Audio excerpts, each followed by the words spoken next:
right, how's everyone today? Good morning. Welcome to How to Be a Healthy Vegan and also the Gainesville Veg Fest. How's everything this morning? Good? That's good. My name's Korin Sutton. I'm a 3-time pro bodybuilder, also a health coach, master fitness trainer, and also I'm sponsored with Clean Machine and Plant Built Muscle Team and also Animal Hero Kids. So before I go into the discussion, I have a little joke to talk about, to tell y'all. And it says, the real reason I'm vegan is for the chicks. That's right. I don't want those baby chickens to get brutally tortured or for no reason. It took me all day to do that. Yeah, damn, I ain't gonna laugh. The things I'm gonna go over is I'm gonna talk about a little bit about myself. Then after that, I'm gonna go talk about where is the protein, where like different types of proteins, if you wanna go on a more plant-based diet. Then I'm going to talk about different types of carbohydrates, different types of fats, and then after that, I'm going to go into Q&A, okay? So for me, with my story, it all started when I was in the United States Marine Corps. I did the United States Marine Corps for 4 years, and then after that, I did the United States Navy for another 4 years. From there, I was also deployed to Operation Iraqi Freedom 3 and 4, so I do have wartime experience. And then once I got out, then I became a 3-time pro bodybuilder. And then from there, I've already won in total about like 17 different shows in total. Also I have a company called Body HD Fitness and an online brand called Vegan Live Fit. So, and like I said before, I'm a master trainer, I have a degree in exercise physiology, and I'm also a health coach too. So this is why I wanted to talk about this topic. And I've been vegan for about 5 years. The question when most people go on a plant-based diet is, where's the protein? That's like the most common question that everyone asks. Everyone's wondering, what do I eat when I take away animal products? Because we all were taught and learned, even myself before I went vegan, like, you know, we have to consume animals to get protein. Yeah, but there's a misconception. And the misconception is that a lot of plants do have a lot of protein in it. Because when you really think about it, when it comes to the animals that do consume plants, like the cows, chickens, and pigs, they also consume plants too. They eat soy and wheat to get their protein. So why are we taking protein from the animal if we can just get it straight from the source? I always say, like, don't filter your nutrients through another being, just get it straight through the source, and that's it.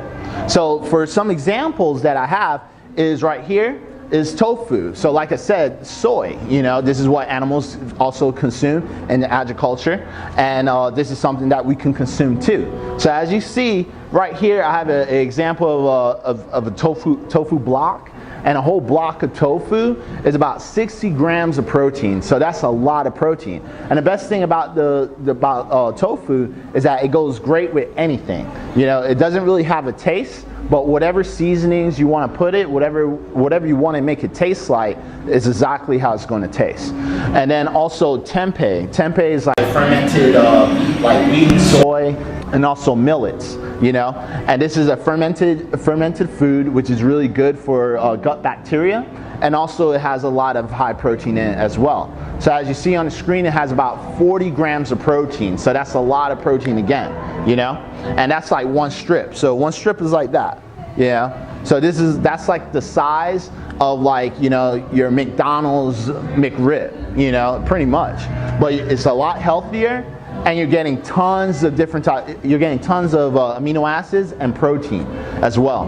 And then as I see at the bottom, I have like green split peas. So like your legumes, your lentils, they also have a lot of protein in it as well. So here's some more examples as well when it comes to protein.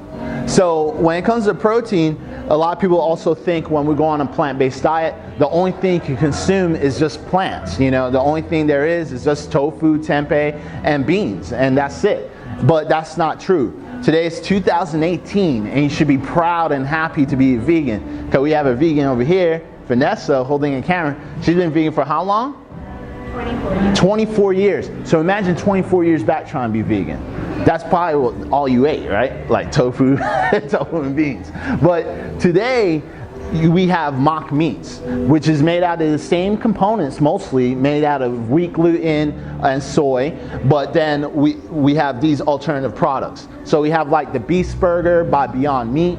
You know, they make like mock meat. So mock meat is like anything that's supposed to be like an animal product, but plant-based. So this is right here, has about 23 grams of protein, you know. So that's a lot, and it's pretty equivalent to an actual hamburger if you really think about it. And then we also have like Gardein, golden fish fillets. These are really good as well. And when it comes to the taste and flavor, I'm not going to sit here and just preach about like just different mock meats and stuff, and then when you go to the store it tastes like crap, you know. Like this is stuff that I've tried myself, and I love like things that taste like very similar to the real thing, and this is really good. Yeah, it's really, really good. And the best thing about these mock meats is that you don't have to worry about saturated fat, you don't have to worry about cholesterol, you don't have to worry about any of those things. You know, so you're just getting all the right nutrients that you want, the good proteins, the good fats, and the good carbohydrates. So what is the protein? So a protein is a macronutrient. A macronutrient is large nutrients like proteins, carbohydrates, fats. These are large nutrients. So large nutrients is vital for the body to function. If you're missing some of these components in your meal, or within your lifestyle, you will be malnourished. You know, you're going to really feel some type of health effects. So like if I took away, for example, protein out of my diet and went on a very low extreme protein diet, let's say like 20, 30 grams a day, something like that, and I'm exercising as well, you know, what can happen is that because this is a vital nutrient, you know, and it's a large nutrient, what can happen is that the body could go into catabolic state. Why? Because protein, as you see right here, it says protein helps repair muscle, right? So guess what muscle is made out of? Muscle is made out of protein, right? So if I'm exercising, and every time we exercise, we tear down muscle tissue. You know, muscle tissue breaks down. Any type of physical activity we do, the body breaks, the muscle fiber starts breaking down. So what happens is if we're not consuming the right amount of protein to help repair those muscles, the body starts going into a catabolic state. It starts breaking down. So people probably heard like, oh, I lost muscle. Like people heard that before, right? I lost muscle tissue, or you saw someone that maybe a friend, a family member that was like fit, and then something happened and they get into atrophy, like they get smaller. So this is like some examples of that can happen, okay? And then for just FYI, when it comes to protein, it compromises 10% of your brain and 20% of your heart, liver, and your skeletal muscle. Here again, like I said before, these are mammals, all right? So this is why I have a picture of the giraffe and the hippo, because these are like one of the largest animals on earth. And that's one thing about them that you think that they eat. They're vegans, yeah, they're all vegan. They eat nothing but a plant-based diet. So if you ever have that misconception is that if I go more plant-based, I'm going to lose muscle, I'm going to be malnourished, I'm going to be skinny, I'm going to be sick. That's not true, because even the largest animals on earth are consuming the same plants as we do, you know, and they're able to have enough power, they have enough energy, you know, they definitely have enough muscle tissue, you know, because they're large and they're huge. You ever seen like a hippo consume like a watermelon? It only takes like 1 or 2 chomps, you know, like in whole, you know, they just break it down. So imagine how strong they are. I mean, if I see a hippo eating a watermelon like that, I don't want him even like trying to like, you know, be fierce with me, you know, like that's scary, you know. You know, but yeah, it's really cool. So we have different types of proteins. So we have complete proteins and incomplete proteins, all right? So one thing about the proteins, and especially being on a plant-based diet, if we consume an abundance of different types of plants, we will always have all the amino acids that will help us build muscle, because it's not really the protein itself that helps build muscle, is when protein breaks down into amino acids. The amino acids are the building blocks to build muscle. So when we eat an abundance of different types of foods, we're going to get all the amino acids. But just for example, if we try splitting them up into categories, right? And the reason when I go over this, I don't want people to think like, oh, I have to do like beans and rice and combination and stuff. Just remember, as long as it's an abundance, you're okay. But when we talk about complete proteins, those food items has all the amino acids. And then when we talk about incomplete, obviously they don't have all the amino acids, okay? There's about 22 different types of amino acids, just FYI, and at least 9 of them has to come from food. So for some examples, you know, I have here a recipe. And this is just a traditional recipe. I know it's a little small, but I do have a cookbook that you could definitely get online, and I'll talk about that later. But this is just like an example that I wanted to show you guys, that meatless meatballs, you know. And this is all plant-based, all vegan, 100%. And if we look at the protein, just one serving is about like 14 grams. So that's about like 5 meatballs, right? So that's pretty good, you know. And that's just the meatball alone. So imagine if you wanted to add in some type of pasta, maybe, and if you want to get more protein into that pasta, then doing your traditional wheat pasta, because y'all should be doing like whole wheat, not like the white starchy wheat. We should be doing more whole wheat stuff. But if we want to add more protein, right now they have stuff that's like red lentils or black bean pastas, which has, and like I said before, beans have a lot of protein, right? So if you get the like black bean pasta or like red lentil pasta, something like that, this would boost up the count. So this is what I mean, abundance of different types of foods, okay? So here's some examples of complete protein, okay? So some examples is like buckwheat, that has all the amino acids in there. Remember, complete means that it has all the amino acids, okay? So we have quinoa, hemp seeds, soy, and here's where it gets a little complicated, and I don't want to get people confused. But for example, what could be incomplete is like brown rice. So if you, and this is what happens for some vegans. Some vegans will just eat a lot of plants, but they're not doing a huge assortions or a huge variety of different types of foods. You know, they'll just stick to one simple thing. So let's say if I went plant-based and I just ate string beans and brown rice, and that's it. Yeah, because just my lack of knowledge when it comes to food is 0, and I just started. This is when things get tricky, when we're not getting enough amino acids. We can start seeing atrophy, you know, we start getting smaller because we're not getting everything involved. So for example, like I said, brown rice is an incomplete protein. But if you do like brown rice and beans, and this is something that, you know, Hispanics, I have to say Hispanics been doing it for years. You know, you always hear black rice and black beans and rice all the time, right? Frijoles and arroz, right? I hope I said that right. But yeah, if you do that combination, just that plate alone, you'll get all the amino acids that you need. Also like eureka or Ezekiel bread, hummus and whole wheat pita, you know, combine that together. Yeah, and hummus is made out of chickpeas, for example. Chia seeds, seitan. Everyone knows, and I don't mean like Satan. I'm not saying like celebrate Satan, but like seitan. Is anyone familiar with seitan? Yeah, no? Okay, pretty much like you see where it says a vegan, it's a little small, but this recipe, it says brown rice pasta with vegan sausage, right? So that mock meat is seitan, or any type of mock meats that's available is pretty much seitan. So because seitan is made out of wheat gluten, and wheat gluten is the enzymes of wheat.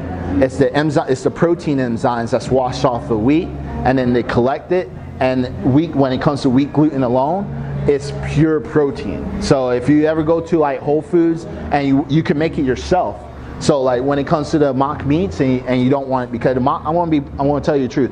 The mock meats are a little expensive if you don't get it on a BOGO. Like, you know, when we're looking at Gardein and Beyond Meat and stuff like that, I mean, over here in Florida, you're looking at like $5 a bag, you know, and that's pretty expensive to some people.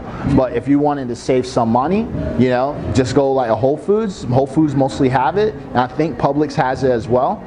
You can get Vital Wheat Gluten.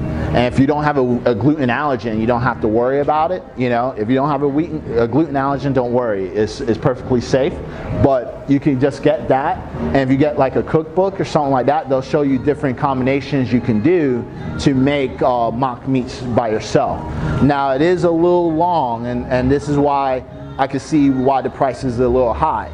because I mean you're looking at 45 to like maybe an hour and a half just to make some mock meat. So I mean that's why it's $5, because you're paying for conveniency, you know, mostly. But if you want to save, like I said, if you want to save some money, you could definitely make it yourself, and then you can make a huge batch of different types of mock meat, like sausages, turkey, chicken, like anything you think that you like, you can make it just from Vital Wheat gluten alone, you know.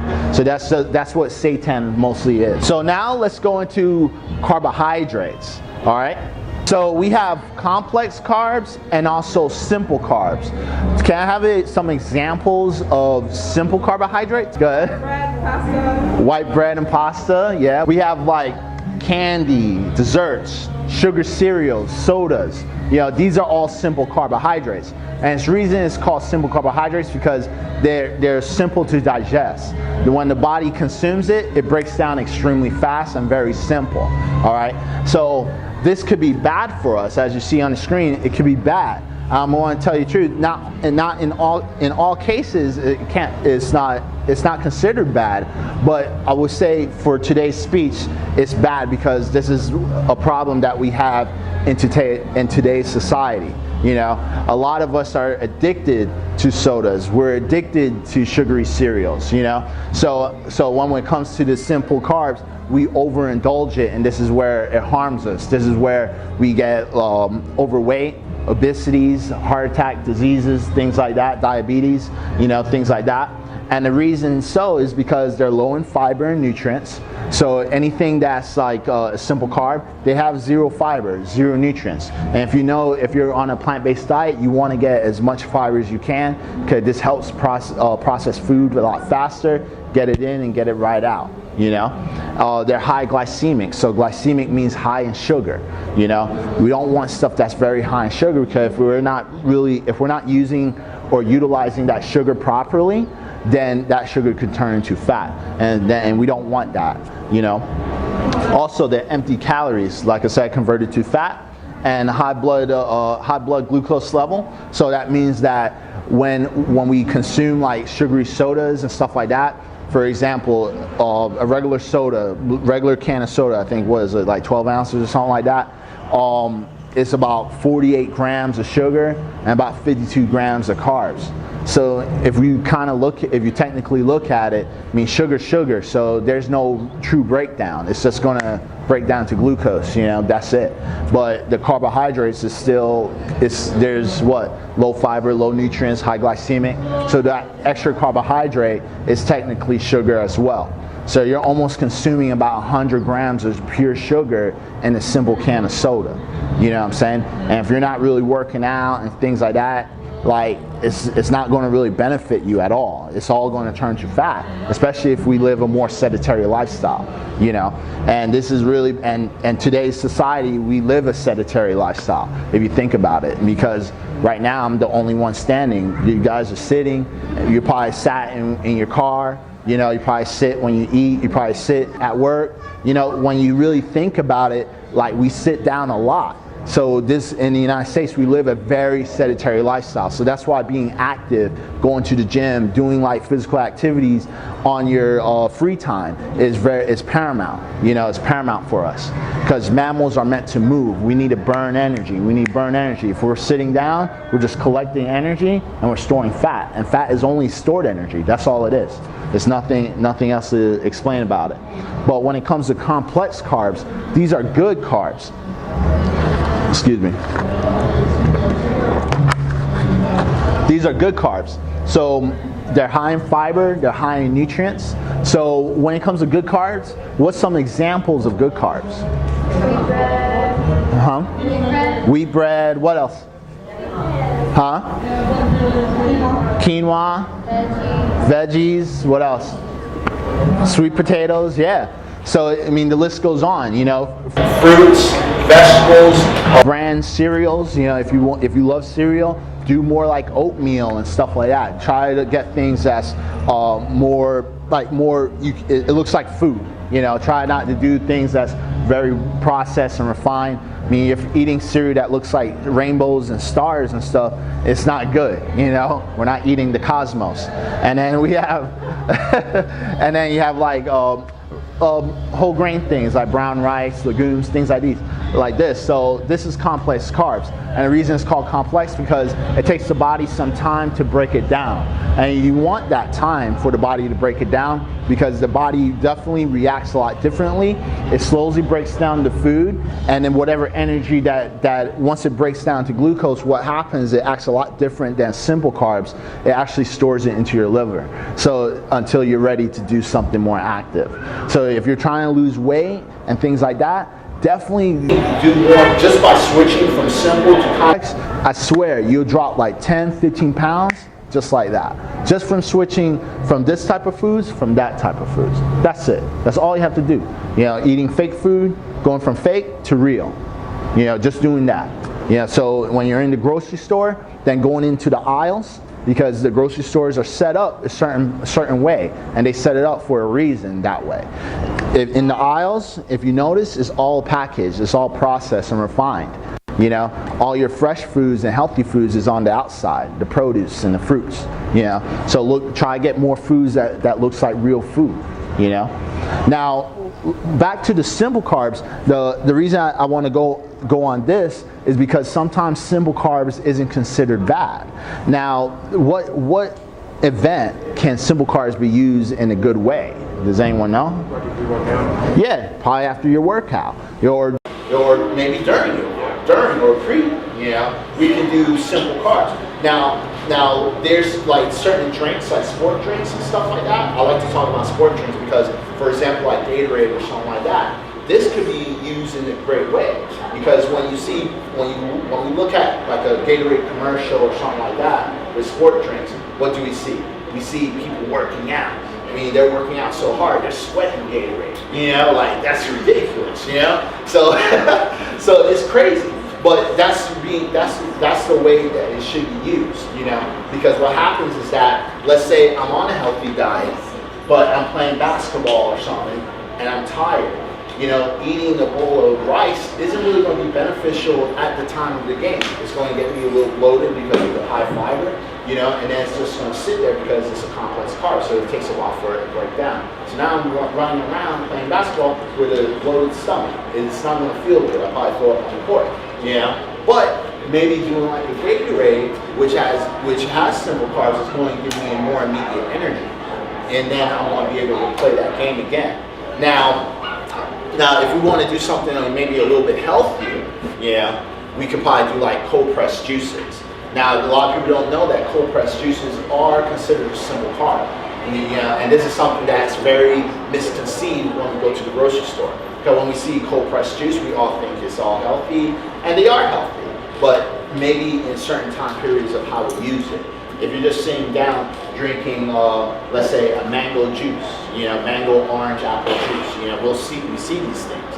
You know, you ever look in the back of those in the nutrient facts, look at the sugar content. It's extremely high. Yeah, you're getting tons of micronutrients, you know, tons of vitamin C, tons of vitamin A, but then you're getting all that sugar, you know. So that's when if you're not, like I said, if you're not moving around, you know, this is just drinking juice. That cold pressed juice is kind of close to your regular box processed juice. You know, you're getting all that sugar in, you know, so you can gain fat. Now, maybe if you want to, I'm not saying don't drink juices, but maybe do more smoothies. You know what I'm saying? Because when we're doing the smoothies, what happens, the difference between cold pressed juices and smoothies is that with the cold pressed juice, if you ever see people actually do a cold press, you ever see all that mulch that's collected? That's all the fiber. Yeah, that's all the fiber, all the nutrients, all the good stuff. Yeah, and we're extracting it, and then we're compressing it all in one small bottle. Yeah, because you see when they take an orange, how many oranges does it take to just fill up that one bottle? It's like a lot of oranges. But you know, you could probably get the same or maybe the equivalent amount of nutrients just by eating it. Yeah, you get all your nutrients just from eating. Yeah. So maybe if we did like more of a smoothie, let's say an apple banana smoothie, yeah, we're not extracting anything. We're eating the whole fruit by its whole. So we're getting all the fiber. And the fiber is important because see where it says at the bottom, like fiber and nutrients, stuff like that. Fiber is really important because when it comes to the sugar properties in every fruit is balanced with the right amount of fiber, because the fiber slows down the sugar. Okay, so it slows down the sugar, making the sugar act as a complex carb. So that's why a fruit, when it comes to whole fruits, is a lot different than cold pressed juices. Just always remember that. But like I said, if you wanted to do like something a little bit healthier, and you want to play your game, I'm not saying don't do the cold press, or if you want to do something healthier, just do the cold press during sports activities. That's a great way to get all the nutrients in. Now let's talk about fats. And see that little picture, it says like, I say the good kind of fat. It's like, oh, that one's funny. Alright, so there's different types of fats. So our good fats is like our monounsaturated fats. So we have like avocados, olives, almonds, and peanut butter. And then we have our polyunsaturated fats like walnuts, sunflower seeds, flax seeds, algae flour, tofu, and soy milk. Alright, so these are our good fats. So maybe somewhere in the slide, people probably don't know what ahi flour is. I know that's probably the big question. Ahi flour is by Clean Machine. I'm not trying to sell y'all nothing. I am trying to sell y'all something. but definitely come to the booth. But here's the reason why. And the thing about the ahi flour is a new raw material. I believe it got discovered about like 2 years ago, right? And the thing with the ahi flour is that when it comes to our omega-3, 6, and 9s, now omega-3, 6, and 9s is very vital for the body because they're healthy. They're healthy for joints, digestion, brain function, heart function, a lot of great things. But the thing about the ahi flour, and what's different from all these other foods that's on the screen, is that the ahi flour, the EPA is about 400% higher, than chia, hemp, and flax. And then when it comes to our anti-inflammatory properties, it's higher than fish oil. And the best thing about it is that with us, we have ahi flour in like soft little gel capsules. So you only take 3 of them, you get all those great properties, plus it's only 2.5 grams of fat, because when we look at like refined oils and processed oils, and we try and get like, let's say fish oil, for example, 1 teaspoon of fish oil is about 16 grams of fat, And if you're an individual like myself who has to stay on a low-fat, higher carb diet, because I compete, that would be really hard. Like 1 tablespoon kills my fat, just like that. But just taking the ahi flour, 2.5, now I can enjoy my walnuts. I can enjoy flax seeds by its whole. Because I'm going to get a lot more food out of it. A lot more volume. So just something, if you guys are interested, just come by the booth. We're like literally right across here. I'll show you that. It's really cool. And then we have our bad fats, all right? So this is the fats that really can create a lot of damages to our body. So you have like trans fat, which pretty much comes from all our processed and refined foods. So we have like cookies, French fries, cake mix, refined products, and also our saturated fats, like from our animal products like pork, beef, and lamb, all right? So this is something that we want to kind of stay away from. Because when we're eating all this bad fat, what happens to fat is fat. How the body processes it, it turns right into fat. So, and you don't want these bad fats, because what happens is that you'll get all these diseases that's listed. I'm going to read them off. So it's like type 2 diabetes, coronary heart disease, high blood pressure, high cholesterol, colon cancer, respiratory health problems, stroke, breast cancer, and probably a lot more other diseases. And I always say, if someone in your family probably has one of these diseases, 9 out of 10, it's probably not genetic. We like to blame genetics for a lot of stuff. Now, I'm not saying there isn't any genetical diseases. There's some diseases that's out there that is 100% genetics. But for example, let's talk about diabetes. Now, when someone has type 2 diabetes, that's not genetics. Type 1 is genetics. And I want to just give you a small little health class about diabetes. Type 1 is genetics. Type 2 isn't. Type 2 is from food. So when you get diagnosed with type 2 diabetes, what happens is that you're consuming all this processed sugar, all this processed food that's really bad for our body. And what happens is that the pancreas starts producing too much insulin, right? So what happens is this is when you get type 2 diabetes. You know, and when you see the effects of type 2 diabetes, people get like swollen legs, they probably have to get their leg amputated or something like that. You know, blood vessels get clogged up with fat. You know, a lot of horrible things. You know, people are always tired because their blood sugar levels are always low because they're constantly spiking it for such a long time. So what ends up happening is that when someone's diagnosed with type 2 diabetes and they have it for their life and they really never fixed it and they just start going taking a bunch of medications, they don't change their diet, what ends up happening is that, let's say you have a kid, you know, you have a child. That child will be developed as type 1. So what's the difference between type 2 and type 1 is that when that child, that offspring, has type 1 diabetes, it's when the pancreas doesn't produce enough insulin. See what happens to the human body? Because what happened is that, because let's say for me, for example, because I abused my body and now I have an offspring, the body wants to counteract from what happened to the actual adult, you know, because it's all about evolution, all right? So what happens is that the body's like, okay, let me make this human being without a pancreas that's producing so much, because the adulthood it was abusing the body. You know what I'm saying? So to try to counteract that, but then what ends up happening, and people will know when they have type 1 because usually it's developed when they're in their teenage years. You know, that's when they get pretty much diagnosed with it. So and then that child with type 1 diabetes is now born taking insulin shots for the rest of their life because of the abuse from their parents of what they were consuming. You know, so there's something to think about. So when it comes to some of these diseases, sometimes it's not really genetic. Sometimes you just look at what your family is eating. You know, look at that. Pay attention to what your parents, your grandparents, your great-great-parents, see what all they're eating and see how all the diseases are similar.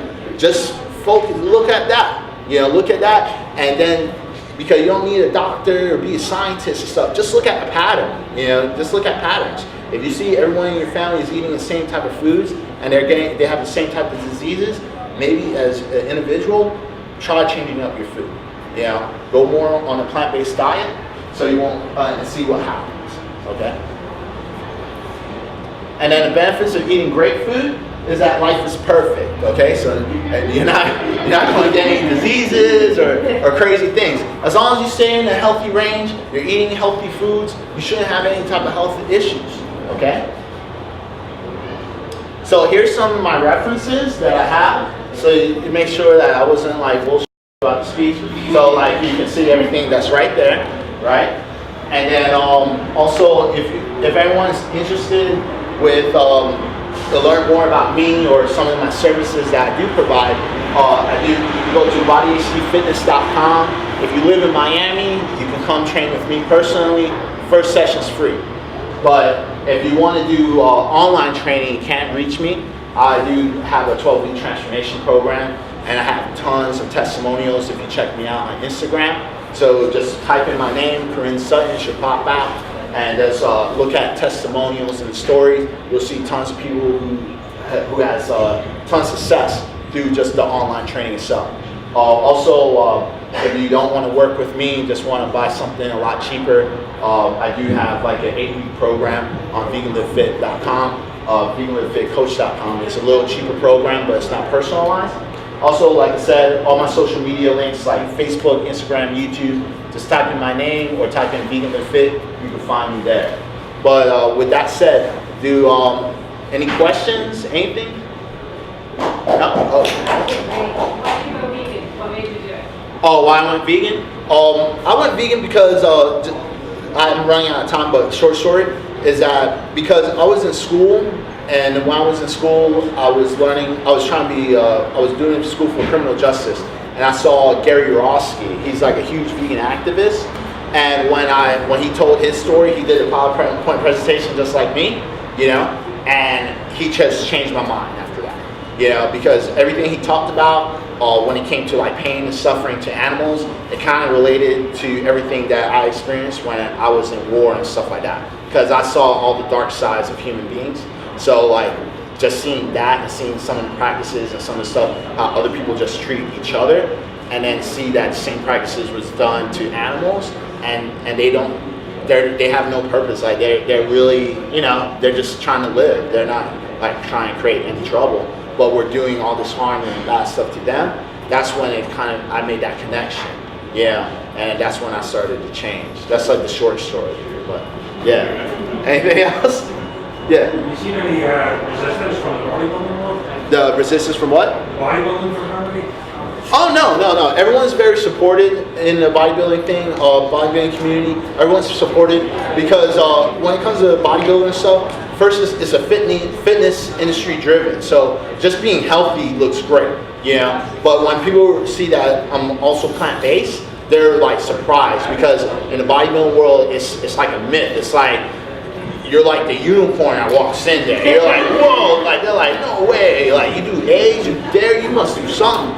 And I'm like, no, like 100% natural, all plant-based, and then they're like super surprised. So a lot of people really get very inspired by seeing it. Yeah. So, and I've also seen a couple bodybuilders who are switching more plant-based as well, or going more towards plant-based supplements and things like that. But it's definitely changing.